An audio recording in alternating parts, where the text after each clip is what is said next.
तो दोस्तों अपार आईडी को लेके हमारे कई स्कूल साथियों के सामने कई तरह की समस्याएं आ रही हैं और इन दिनों में एक बहुत बड़ी समस्या आ रही है कि वो अपने स्टूडेंट की अपार आईडी वो जनरेट ही नहीं कर पा रहे। जैसे ही वो किसी स्टूडेंट की अपार आईडी जनरेट करते हैं तो पोर्टल पे रिक्वेस्टेड लिखा हुआ रखा है। तो इस रिक्वेस्टेड का क्या मतलब है, ऐसे स्टूडेंट की आप अपार आईडी कैसे जनरेट कर पाओगे और इस समस्या का क्या समाधान है, वो इस वीडियो में आपको बताने वाला हूं। नमस्कार साथियों, मैं हूं आपका अपना साथी राजगुरु जी। तो दोस्तों शायद कुछ ऐसे हमारे साथी होंगे जो पहली बार हमारे इस चैनल या वीडियो पे आए होंगे।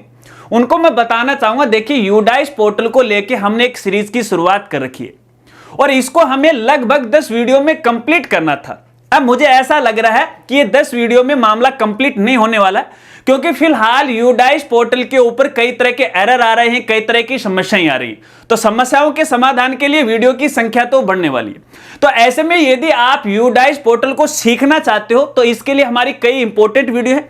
सभी इंपॉर्टेंट वीडियो का लिंक आपको वीडियो की डिस्क्रिप्शन में मिल जाएगा, आराम से वो देख लीजिएगा।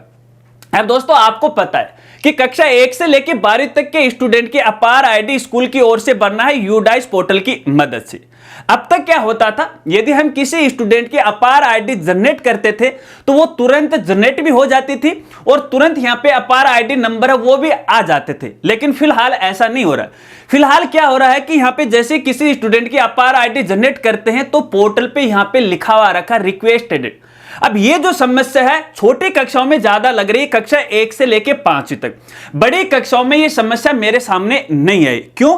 क्योंकि मैंने भी पिछले 1-2 दिन से बड़ी कक्षाओं के स्टूडेंट की अपार आईडी जनरेट की है और वो तुरंत जनरेट भी होगी। आज से 2-3 दिन पहले इस संबंध में मैंने एक वीडियो भी डाला था कि अपार आईडी कैसे बनाई जाती है। उसमें भी हमने शायद कक्षा 6 के एक स्टूडेंट की अपार आईडी आपको जनरेट करके दिखाई थी और वो तुरंत जनरेट भी हो गई थी।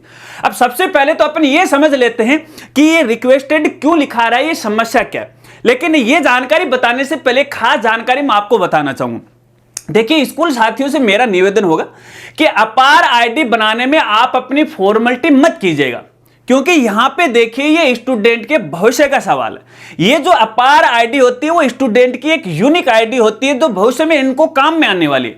तो ऐसे में अपार आईडी जनरेट करने से पहले स्टूडेंट का जो भी बायोडाटा है, जैसे उसका नाम है, माता पिता के नाम की स्पेलिंग है, उसकी डीओबी है, आधार कार्ड में क्या है, आपके स्कूल रिकॉर्ड में क्या है, उनके घर के दस्तावेज में क्या है, वो सारा आप वेरिफिकेशन कीजिएगा। क्योंकि कुछ से अभिभावक को छोड़ के इसके बारे में उनको कोई खास जानकारी नहीं होती है, इसलिए जिम्मेदारी होती है हर एक स्कूल साथी की। तो अपार आईडी बनाने में आप जल्दबाजी मत कीजिएगा, पहले डेटा का वेरिफिकेशन कीजिएगा। अगर आपको लग रहा है कि स्टूडेंट के डेटा में किसी दस्तावेज में कोई गलती है तो अभिभावक को सूचित कीजिएगा, उसे सही करवाएगा और जब पूरा डेटा सही हो जाए उसके बाद आपको अपार आईडी बनाना है। देखिए अपार आईडी बनाने की जो प्रक्रिया काफी लंबे समय तक है वो चलने वाली है, इसमें आपको चिंता करने की कोई आवश्यकता नहीं। जब तक सभी स्टूडेंट की अपार आईडी नहीं बनेगी तब तक पोर्टल है वो बंद नहीं होगा। इस बात को भी आपको है ध्यान रखना है। अब उस समस्या का अपन बात कर लेते हैं कि भैया यहाँ पे रिक्वेस्टेड क्यों लिखा रहा है। देखिए दोस्तों आपको मैं यहाँ पे बताना चाहूंगा ये जो फिलहाल समस्या आ रही है, जहां तक मुझे ये लग रहा है, क्योंकि देखिए फिलहाल तो यहाँ पे पोर्टल पे लगातार हैं, यहाँ पे अपडेट्स वो चल रहे हैं।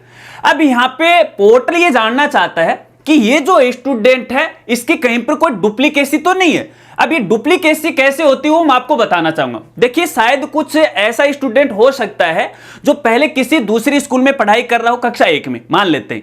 अब वही सेम स्टूडेंट आपकी स्कूल में आ गया और आपने भी उसका कक्षा 1 में वो एडमिशन कर दिया। तो ऐसे में पहले वाली स्कूल में उन्होंने यूडाइस पोर्टल पे है उसका डेटा चढ़ा दिया, तो वहां पे भी उसका जो पीएन नंबर है वो जनरेट होगा और आपने भी यूडाइस पोर्टल पे चढ़ा दिया, उसका भी पीएन नंबर है वो यहां पे जनरेट होगा। वैसे तो देखिए किसी स्टूडेंट का डुप्लीकेट पीएन नंबर है वो नहीं होता है, लेकिन कई बार हमारी गलतियों की वजह से डुप्लीकेट है वो जनरेट हो जाते हैं। हो सकता है कि लास्ट जो स्कूल है उस पीएन नंबर के दौरान है या यूडाइस पोर्टल पे है स्टूडेंट का जो आधार नंबर वो नहीं डाला, क्योंकि पीएन नंबर है और अपनी अपार आईडी वो आधार नंबर से जनरेट होगी। अगर आधार नंबर यहां पे मैच हो जाते हैं तो डुप्लीकेट ना तो पीएन नंबर बनते हैं और ना ही यहां पे अपार आईडी बनती है। तो शायद पिछली स्कूल ने नहीं चढ़ाया हो, आपने चढ़ा दिया हो, आपने नहीं चढ़ाया हो, पिछली स्कूल ने चढ़ा दिया हो, तो यहां पे पोर्टल को पता नहीं चलता है। तो यहां पे देखिए डुप्लीकेसी रोकने के लिए फिलहाल यहां पे है ये अपडेट किया गया कि स्टूडेंट के जो छोटे स्टूडेंट हैं छोटी कक्षाओं के उनकी अपार आईडी है तुरंत जनरेट नहीं की जाएगी। जब आप ये आईडी जनरेट करते हो तो शायद आपके सामने भी नोटिफिकेशन आता है कि यहां पे जो अपार आईडी है वो कुछ घंटों के दौरान है यहां पे जनरेट कर दी जाएगी। इससे पहले यहां पे पोर्टल है कुछ उसका वेरिफिकेशन करेगा अपने डेटा के आधार पे कि ये जो स्टूडेंट है इसका कोई डाटा कहीं दूसरी स्कूल में तो नहीं पड़ा हुआ, कहीं डुप्लीकेट तो नहीं है। और जब उसका 100% यहां पे वेरिफिकेशन हो जाएगा और पोर्टल को डुप्लीकेट नहीं मिलता है तो उसकी अपार आईडी जनरेट हो जाएगी। वैसे देखिए पॉपअप के अंदर है आपको दिखाई देता है कि कुछ घंटों के अंदर है, लेकिन कुछ घंटों होने के बजाय यहां पे आप 24 घंटे है, 48 घंटे है, 2-3 दिन का आराम से वेट कर लीजिएगा। ऑटोमेटिक है उसका जो आधार आईडी है या जो अपार आईडी है वो जनरेट यहां पे हो जाएगी। बस आपकी तरफ से काम होगा। यदि आपने यहां पे स्टूडेंट की अपार आईडी जनरेट कर दी है और वहां पे रिक्वेस्टेड लिखा रखा है तो आगे आपको कुछ नहीं करना है, पोर्टल ऑटोमेटिक है उसकी अपार आईडी जनरेट कर देगा। बस भले ही वो 1 दिन में करे, भले ही वो 5 दिन में करे, आपकी तरफ से काम कंप्लीट हो गया। तो इस बारे में आपको चिंता नहीं करनी है कि भी हमारे वाले स्टूडेंट की अपार आईडी क्यों नहीं जनरेट हो रही है। तो भैया फिलहाल पोर्टल है इसका वेरिफिकेशन कर रहा है, घबराने की आपको आवश्यकता नहीं है। और जिन जिन स्टूडेंट की अपार आईडी जनरेट हो चुकी है उन सभी स्टूडेंट की अपार आईडी आपको अपने स्कूल के रिकॉर्ड में भी रखना है। जैसे अपना जो एसआर नंबर है वो है, अपना जो स्टूडेंट का अटेंडेंस रजिस्टर वो है, यानी जहां जहां पे स्टूडेंट की इंफॉर्मेशन अपने स्कूल के रिकॉर्ड में रहती है वहां वहां पे आपको अपार आईडी है वो बनानी है। ध्यान रखना जब भी आप कोई मार्कशीट दो स्टूडेंट की तो उस समय भी उसके ऊपर अपार आईडी होना जरूरी है, ताकि जब भी स्टूडेंट कहीं दूसरी स्कूल में जाए या फिर अपना काम करे तो उसको अपार आईडी के बारे में मालूम हो जाए।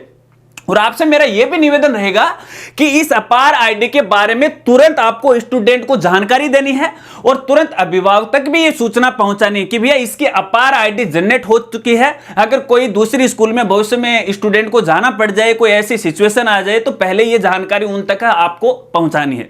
आशा रखता हूं अब आप अच्छी तरह से वो समझ गए होंगे। इसके अलावा यदि आपका कोई सवाल है तो बेझिझक आप मेरे साथ शेयर कीजिएगा, कमेंट में भी कर सकते हो या फिर इंस्टाग्राम के साथ भी मेरे साथ जुड़ सकते हो। और देखिए वैसे काफी सारे एरर आ रहे हैं, हर एक एरर का समाधान है वीडियो के माध्यम से आपको बताऊंगा और समझाऊंगा। अगर वीडियो आपको अच्छी लगी है तो लाइक है वो जरूर कीजिएगा और ये जानकारी या फिर ये वीडियो अपने दोस्तों के साथ जरूर शेयर कीजिएगा। तो मिलते हैं फ्रेंड्स अगली एक नई वीडियो के साथ, तब तक के लिए जय हिंद, जय भारत।